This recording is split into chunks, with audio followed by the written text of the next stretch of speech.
Welcome to Transformational Pathways, a podcast created by Toastmasters District 46 in the greater New York area, where we share conversations from influencers within the Toastmasters community and people whose lives have positively transformed by walking down the Toastmasters path. Whether you're just getting started in your career, have had recent career changes, or you're navigating different languages, we're here to help you build confidence by discovering new tools, overcoming your fears to find your voice, and engaging in a thriving community. Enjoy today's episode. Hello and welcome to another episode of Toastmasters District 46 Transformational Pathways podcast. I'm your host, Scott Mason, and walking the pathway with me today is our guest, Mary Shackleton. Mary, you are both an attorney and a research analyst / librarian. You have worked at the prestigious George Mason School of Law, for the Department of the Interior, and massive law firms, including Kirkland Ellis, where you work today as a research specialist.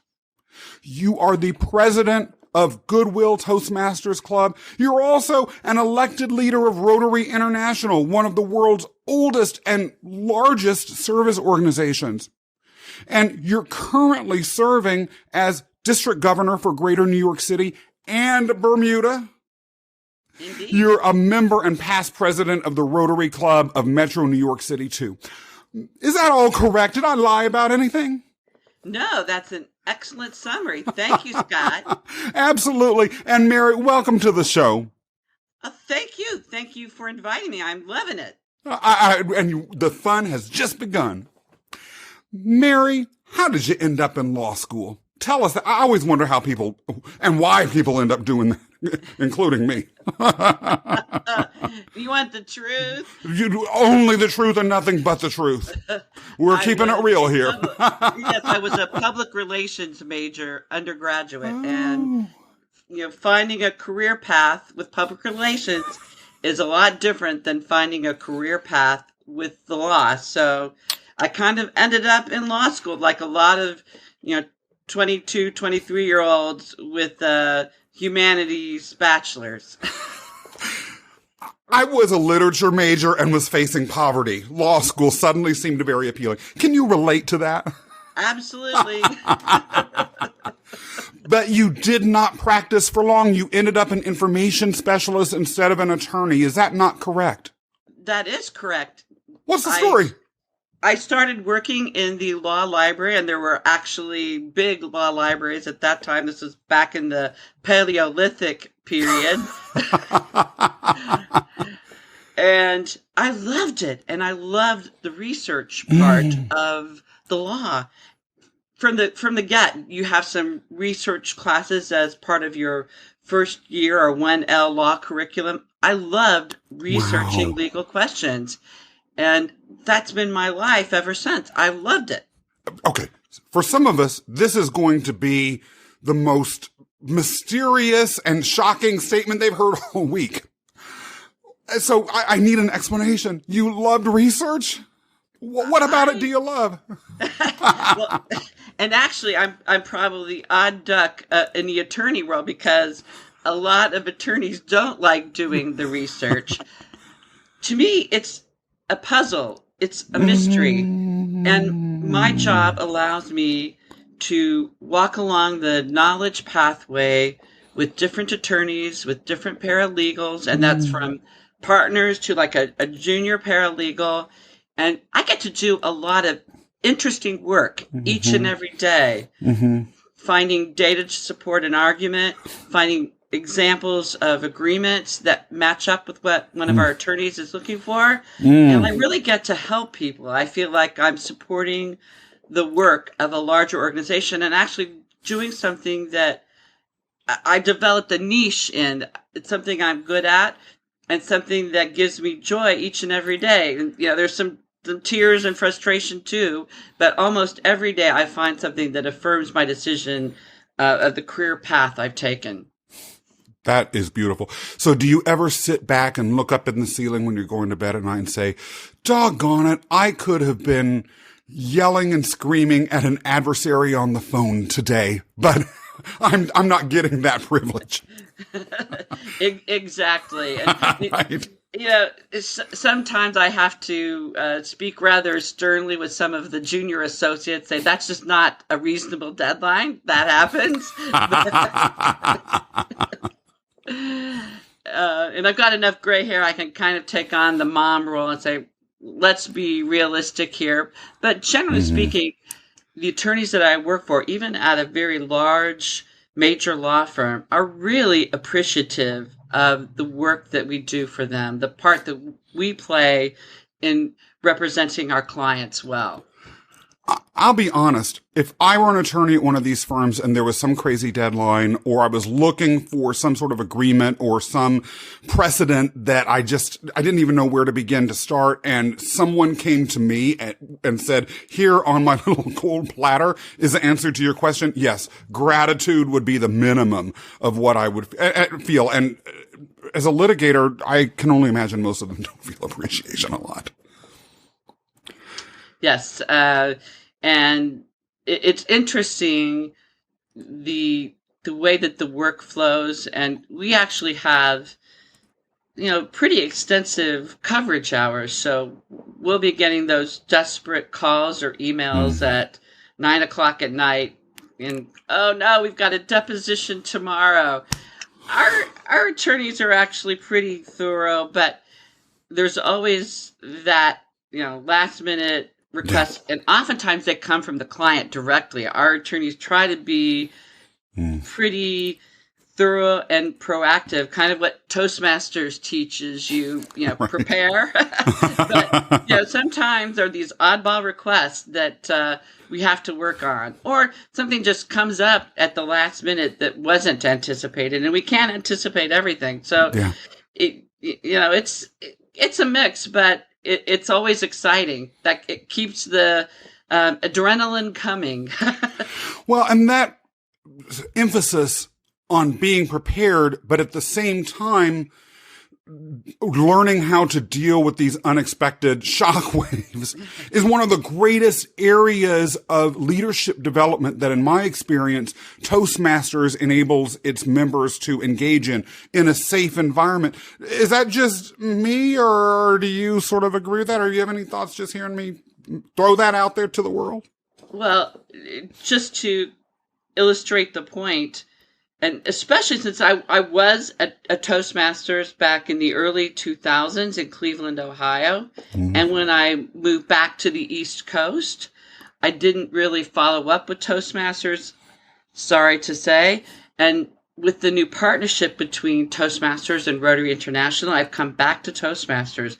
And one of the things that I've got to say, the pathways process, all these different avenues of learning and preparation, leadership development. I would encourage every Rotarian to take a look at Toastmasters.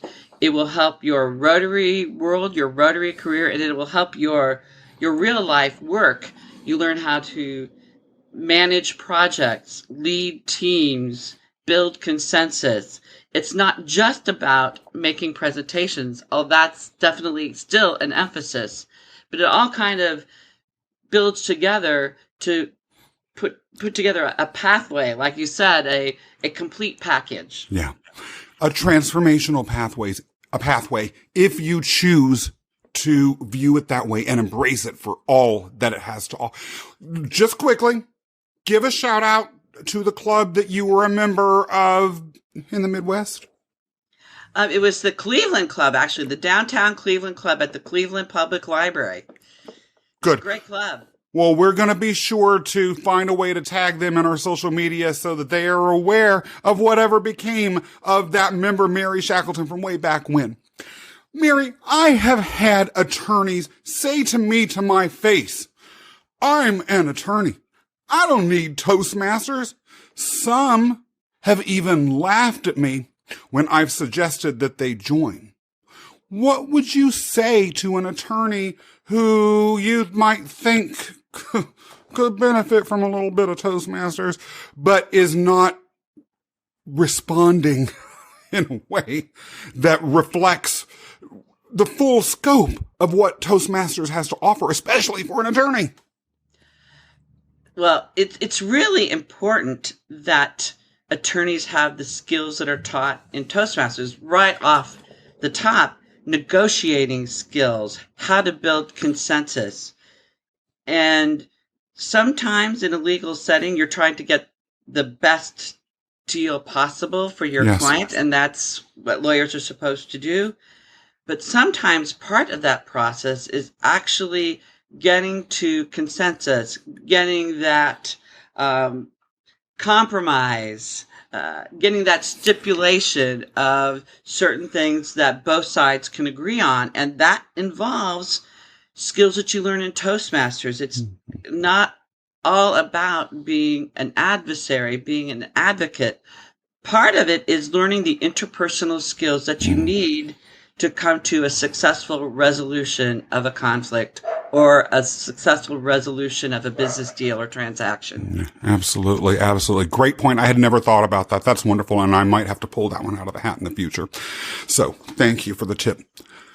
Mary, what exactly is Rotary International? I don't know. I just don't know. People have, well, I actually do know because I have had the privilege of talking to you and some other folks. But I bet you some of the folks watching this or listening to this have heard that word but just don't understand. Could you explain it? Just talk to us like we're babies that don't know anything, because that's the best way to help us really get our arms around it. Rotary International is one of the world's largest service organizations. It's also one of the oldest. We have about 1.2 million members worldwide in over 200 countries. Wow. We have a really large foundation called the Rotary Foundation. It's gotten a 4-star Charity Navigator rating for at least 17 or 18 years. And that enables Rotary International to do the kind of projects that we're known for. We're working on getting down to zero, the eradication of polio from the planet. That's one of the really important initiatives started by Rotary International, probably what we're most known for. And it's still our corporate goal, our corporate objective, Rotary altogether. So we're really working on getting to zero with polio. That also enables us to take on other projects. We're going to be launching a big program of scale in Africa to work on strategies to reduce the incidence of malaria. That's another really big initiative. And the fundraising ability, the breadth of Rotary enables us to engage incredible partners like the Bill and Melinda Gates Foundation, the World Health Organization, UNICEF, the Centers for Disease Control. But not only we do those large-scale projects, we also work on projects right here at home. I was thrilled to be a part of an initiative that got 5.5 million face masks, personal protective equipment, into the Northeast United States from October to March of this year. It brings tears to your eyes. We talk about Rotary moments, and I'm going to share one of mine with you. Oh, good. I was a president-elect of the Metro New York City Club, the club that I'm proud to be a part of, the club I'm proud to be a part of. And we started a fundraising initiative. We called it Bollywood in the Hamptons. Oh, wow, I'm there. Fun. Oh my gosh. Food trucks with some of the best Indian food you'll ever have. We had dancers. We had games. What? We raised about $12,000 on the day. And through the magic of the Rotary Foundation, that $12,000 seed grew into a $50,000 nest egg for a camp that provided personal prosthetic devices to those who needed them near Calcutta, India. It still brings tears to my eyes. That funded the camp for about a year and a half and changed the lives of about 1,500 post-polio victims, people who needed aid getting around. And with these simple prosthetic devices, they could be more mobile. They could actually be productive citizens and support their families. I want to interject something here. As you mentioned earlier, those who know about Rotary associate it with the eradication of polio. Yet, it wasn't until I began to learn more about Rotary through its affiliation with Toastmasters that I was even aware that polio still existed. I associated that with the 20s and the 30s and black and white photos. You're telling us that it still is there now. Talk to me a little bit more about that. I think that is genuinely is news to a lot of Western audiences. Absolutely. As some of the older listeners might remember, back in the 40s and the 50s, polio in the United States and North America was an epidemic. Yes. Schools were closed down.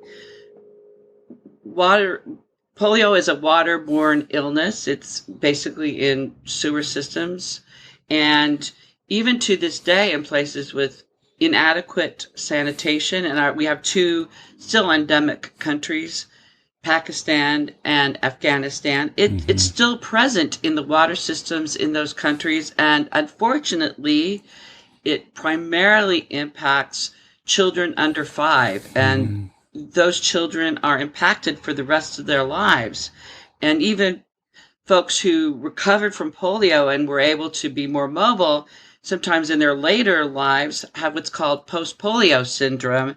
And so polio is still affecting people here in the United States. There are Rotarians who are big believers and supporters of the Polio Plus Fund that are post-polio survivors themselves. And some of them now are in those mobile wheelchairs because of post-polio syndrome. And I just want to quickly share with you, and this shows how a little idea that people might think is sort of crazy can actually go into a large-scale project. So a district governor in the Philippines had this kind of crazy idea back in the mid-1980s that he wanted to inoculate the children in his district against polio, because polio was still endemic in the Philippines at that time. Inadequate sanitation, you get the picture. And they did a demonstration project, and people were saying, oh, I don't know whether this will work. And it did. And then that became a Rotary project. Once Rotary was able to get that first $1 million of fundraising, this was back when $1 million actually accounted or amounted to something, then they started getting the attention of the World Health Organization, the U.S. Centers for Disease Control, UNICEF. And out of that, one district governor's wishing to inoculate the children in his district grew the Polio Plus Fund, the Polio Eradication Initiative. I'm actually so moved by that. I'm a little bit speechless. If there is a lesson that anyone can take hearing that story, what would it be, Mary? Dream big. As Helen Keller said, alone we can do little. Together we can do a lot. And there is power in our collective candles mounting to a whole lot of light. Mary, how did a research analyst working for all these big law firms dealing with emergencies and building a life for yourself end up as a Rotary? I'm actually a 4th generation Rotarian, and I'm going to be sharing another bit of honesty. I was actually a reluctant Rotarian. My great-grandfather was a Rotarian, and my family, throughout my years growing up into my adult years, were still very active in a Rotary Club in Indiana in the Midwest United States. And my aunt never let up. She persisted in saying, Mary, you really need to be a Rotarian. And I tell her this all the time, Aunt Suzanne, encouraging me, following through, making sure I became a Rotarian, even suggesting clubs to me, was one of the best gifts that she ever gave to me. So it's a blessing. And guess what? I'm now a district governor, so I quote unquote drank the Rotary Kool-Aid, and I'm a big believer in Rotary, because Rotary, especially now, it has changed so much. Even in the 8 years that I've been a Rotarian, you have a lot of flexibility. You, as a new member of Rotary, can actually bring forward an idea and see that idea come to fruition. And hopefully that idea will grow into something like the Global Polio Eradication Initiative. But for sure, it can clean up a park. It can get food to a homeless shelter. It can make life a little better. It can tutor a student. And that's what we're here to do, just to do that little bit of good in the world. And I have to say, what might seem like little goods like that can be massive deals. I used to work in the homeless services space as well as in the domestic violence shelter space. And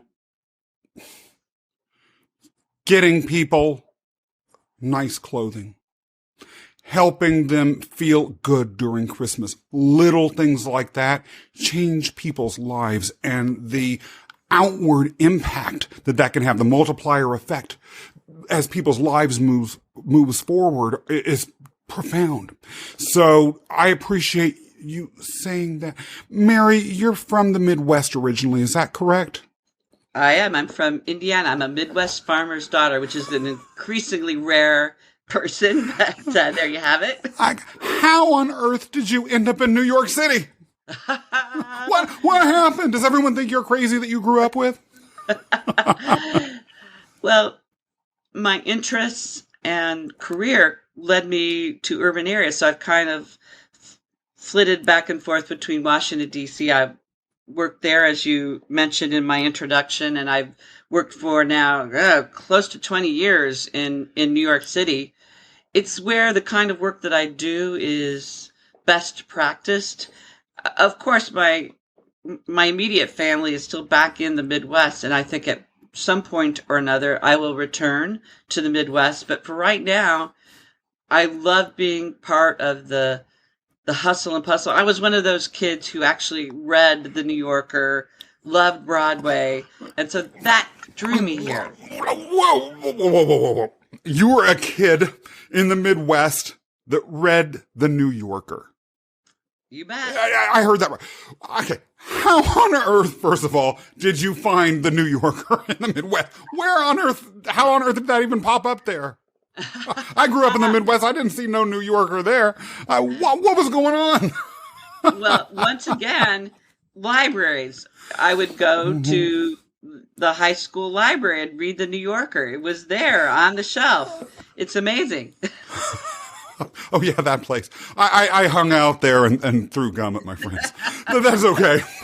That's my secret that's out there. And what is your favorite musical? And why? Oh, gosh. I've been lucky enough to see quite a few of them. The ones that I really like are the ones that are transformative. So I really loved Rent because it was such a of-the-moment musical. Yeah. I also really loved Hamilton, and I'm a huge fan. Genius. Lin-Manuel Miranda. He's a genius. And my secret ambition is to have a fundraiser where he would come and maybe do a rap or a quick song. So, if you got connections out there to Lin-Manuel, let me know. And by the way, if anyone is able to get that connection, let's get him in one of our Toastmasters clubs too, okay? Absolutely. That club would rock. And let me ask you this. Which do you like better, New York City or Washington, D.C.? Oh, they're so different. Each has its milieu. I think in Washington, D.C., it's all about business and the government. There are great restaurants. There's art. And actually, the great thing about Washington, D.C., for those who haven't visited, most all of the art is actually free, Yeah. which is an amazing thing. Yeah. New York is definitely more hustle bustle. It's faster paced. It's got a street life. Washington, D.C., I think when you get in the neighborhoods, but even there, New York has a street life, a street milieu. D.C. doesn't. So that makes them very different. I think the kinds of people who are drawn there are different too. I think more of the creative types. And I would say that even for financial services people, for attorneys, the people who work here in New York, they're actually pretty creative with the kinds of deals that they're putting together. They try out novel legal theories. They're much more willing to take a cutting edge approach to something. Whereas I think in DC, the practice of law is different. It's much more of a lobbying. It's much more of a drafting statutes or dealing with fairly cut and dry constitutional law issues. So it's a different practice too. So the communities are different. The way of living is different. They're both actually very enjoyable, and I love going back and visiting my friends in DC. In fact, probably my favorite restaurant in the whole world is in Washington, D.C., Jaleo, which is one of Jose Andres, one of his properties. And of course, he's now with World Central. One of his other projects is World Central Kitchen, of which he's now a great humanitarian through the work that organization does. So both places are great. And thank goodness it's about a 4 or 5 hour trip max to get between the two. In Toastmasters, we do something called Table Topics, where you're asked a question. And if you don't want to give a direct answer, you're allowed to just expound on, I see you pulled a Table Topics on me, so I'm going to just throw it back a little bit and ask you, how do you put Bermuda in the mix? Bermuda is like no other place in the world. It's an island driven by tourism and, believe it or not, financial services. There are a lot of offshore companies there. Bermuda is probably the reinsurance capital of the world. That's where insurers get their insurance. That's what reinsurance is. And it has a lot of the same attributes, believe it or not, as New Yorkers. There's a real synergy between New York City and Bermuda. And the people are kind of the same too. They're highly educated, very motivated, very ambitious, and there's a free flow back between those two communities. And actually, one of the other reasons, just plain old logistics, it's a lot easier to get to Bermuda from New York City than it is from most other places in the continental U.S. And so that makes it also a reason why it's part of our district. Fascinating. What has being a Rotary taught you about leadership, Mary? Oh, gosh. And that is such a great question, Scott, because being a real leader in Rotary, and I think for that matter in Toastmasters, when you are working with volunteers, people who give of their time to be part of your organization, it's a whole different way of leading than when you're in a workplace. Yes. Is it? And actually, this is where I think Rotarians should really look at becoming involved in Toastmasters, because Toastmasters teaches you how to build consensus, how to get people to follow you as a leader. And all you really have as a leader in Toastmasters or in Rotary is a power of persuasion, the power of example. And that can be daunting for people. And one of the things as a district governor that I've had to work with people on is say, hey, club president, you're not running your own business here. You can't fire people. You can't force people to do anything. You have to become better yourself at leading a group of equals. You are first among equals, as they all like to say in the UK about the Prime Minister, and you really have to work on your powers of persuasion. And I think that's also where some of the presentation skills that you learn in Toastmasters are vital for Rotarians, because if we are better at explaining ourselves, and I'm going to also, I'm going to be honest here too, I think Rotary could learn a lot from Toastmasters about making sure that meetings run on time, they start on time, end on time, and meet a certain schedule. Well, that might sound a little bit obsessive compulsive. It's respectful of everybody's time. It is. And I think that's where it comes from in Toastmasters, that it respects everybody's time and it level sets everybody's expectations about what's coming forward. And a 45-minute or an hour meeting doesn't go into an hour and a half or 2 hours. And some Rotary meetings are like that. Yeah. I was actually just this week at a meeting of another institution, and the meeting was scheduled to be an hour long, and there was a round robin of intros that the people who were members of this particular organization had.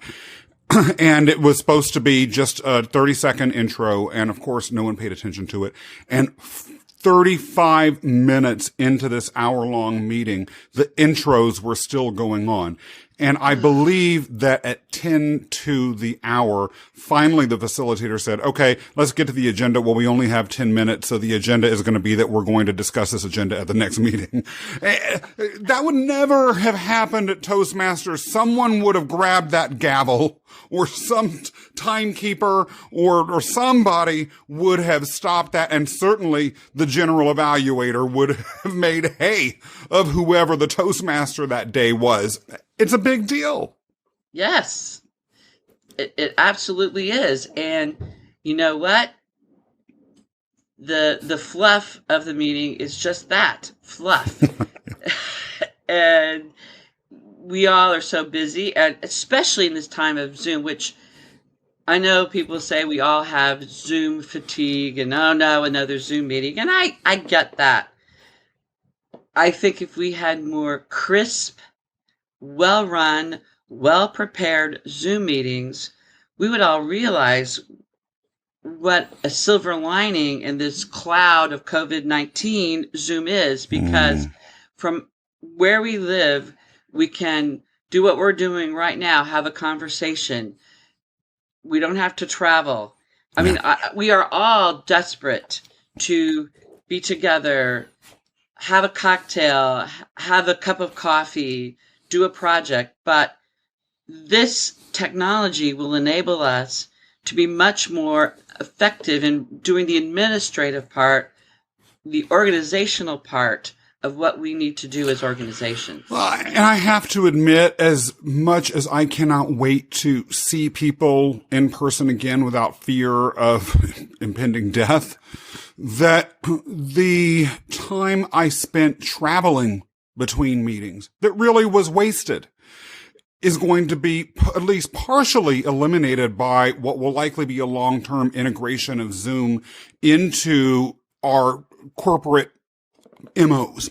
And by the way, from a Toastmasters perspective, a lot of clubs have had members from outside of their immediate area that have joined and met people through that. And I'd be shocked if this didn't happen in Rotary too, that they would never have encountered otherwise. And I don't know why anyone would not want to keep that up.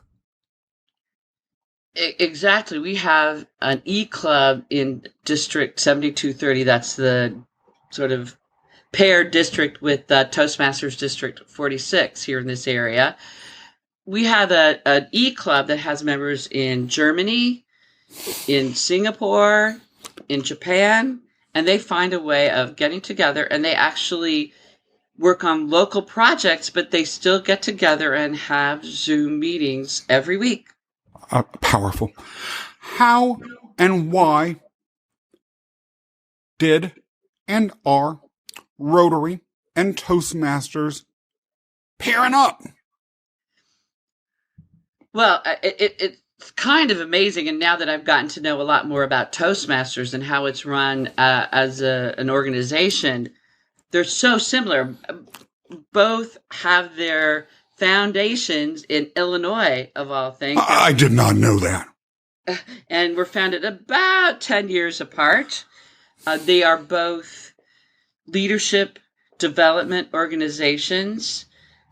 Each has separate streams. So it's kind of like that old Venn diagram. We have a core of things that we each do very well that solidifies our organization. And we have things separately as organizations that I think would be beneficial. For example, Toastmasters really doesn't give Toastmasters an opportunity to have hands-on project management expertise within the organization. So if you are a Toastmaster and become a Rotarian, you can then learn how to put into practice those project management skills that you learned on one of the pathways in Toastmasters.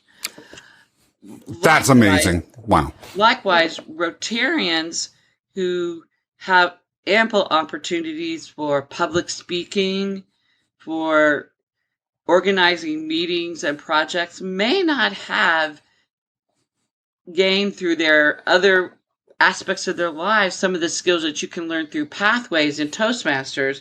And I think Rotarians would really benefit from that, being part of Toastmasters and getting some of those skills that will enhance their experience as Rotarians. What is your vision for this union, and how do you see the relationship being built? Wow, I think both of our organizations are working on maintaining and solidifying our membership base. I think that both of our organizations feel the need to spend a lot of time on membership development and membership engagement. Yeah.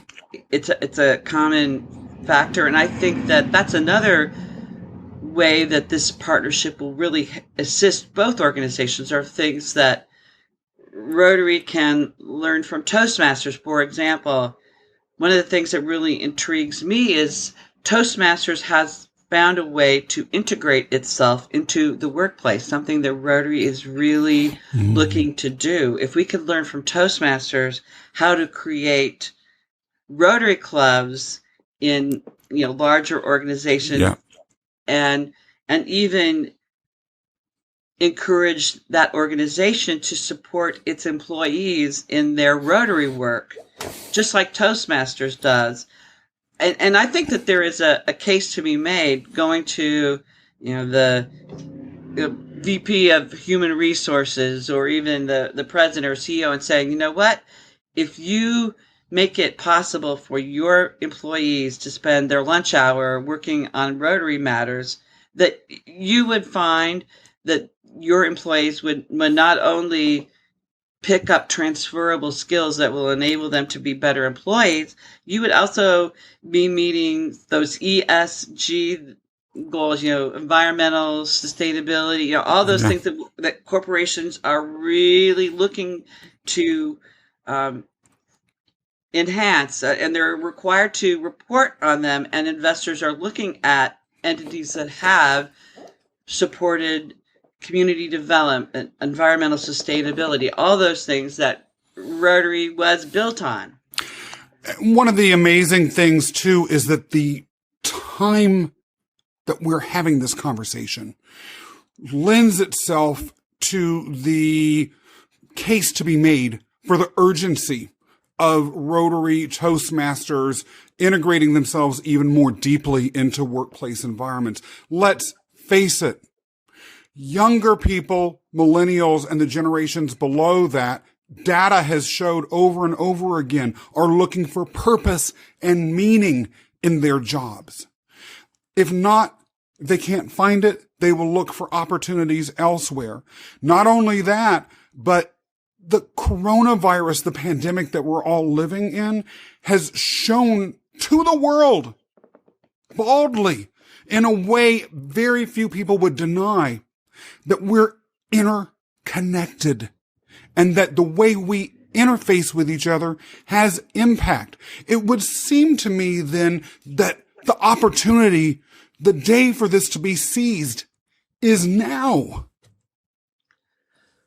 100%. And without getting political, which I don't think either of our organizations encourage, let's just say this, that we, through Toastmasters and through Rotary, can interact with people who might not agree with us politically, might be of different religious faiths or no religious faith, different sizes, shapes, colors, and Toastmasters and Rotary are both big tent organizations which are getting fewer and fewer, including our political parties. So I know for sure, I don't know what your experience is in Toastmasters. I know that in Rotary, some of my best friends, I know I don't politically agree with them, but guess what?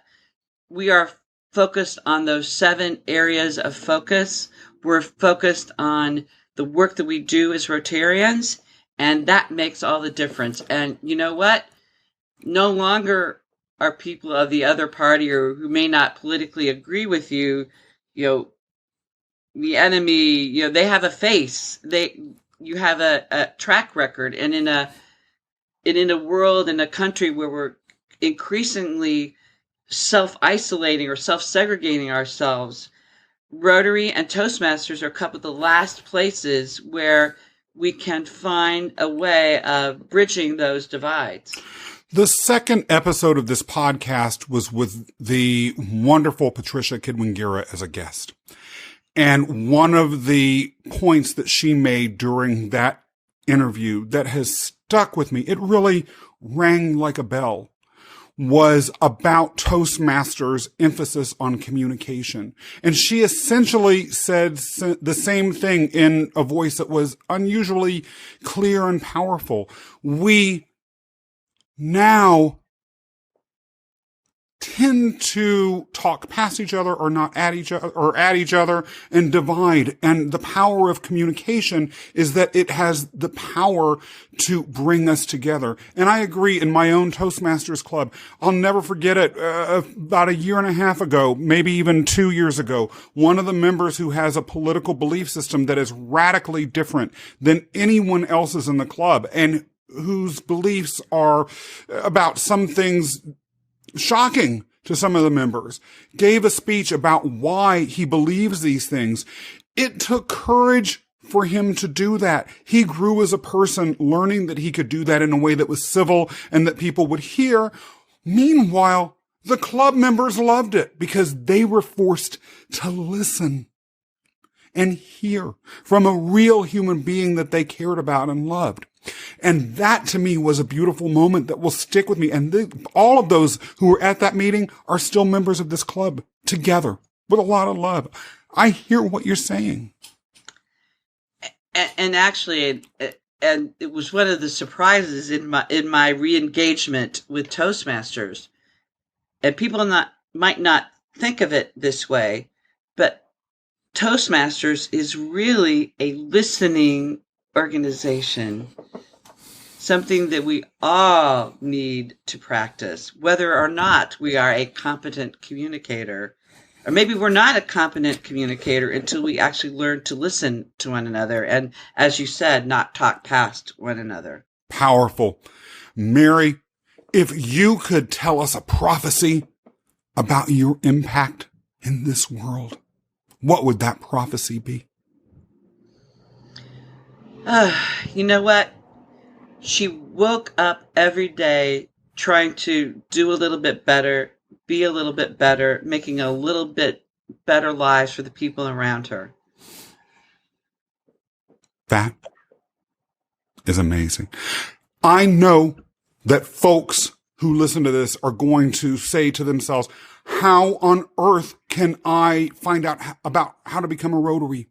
And how can I get involved in this, in any joint projects or any joint engagements that the Rotaries and Toastmasters are having together?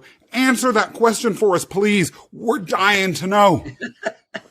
Actually, if you go to the Rotary International website, www.rotary.org, you will see prominently displayed a link to find more. And then you can actually send in a virtual request, and someone from the district where you reside will be back in touch with you and help connect you with an appropriate Rotary Club. It's so easy.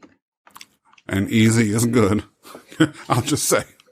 Easy. I like easy. I like that word. Say it again. Easy. Yes. Mary, I have to be honest. Another thing that's going to happen after people watch this or listen to it is they're going to want to learn more about you. How can they find you, or how can they connect with you? How can they learn more about this huge-hearted leader that they've just heard and seen open up? I am available on Facebook, Mary Eileen Shackleton. That's EILEEN SHACKLETON. You can look me up. You can also find out more about me and how to get in touch with me on the District 7230 website. That's www.rotary7230.org. www.rotary7230.org. I love it. Mary, it has been great having you on the show today. Thank you for joining us, sharing your story and your thoughts. For those of you listening or watching, if you enjoyed today's episode, be sure to subscribe and leave a review or a comment. Also, don't forget to follow District 46 on Instagram, LinkedIn, and Facebook. And if you're new to Toastmasters or want to join, check out Toastmasters46.org. That's Toastmasters46.org to learn more about us or visit one of our clubs. Toastmasters is where leaders are made. Thank you so much for joining us on Transformational Pathways. If you enjoyed today's episode or got anything out of it, please rate, review, and subscribe. And if you're interested in learning more about Toastmasters District 46, check out the link in the show notes below.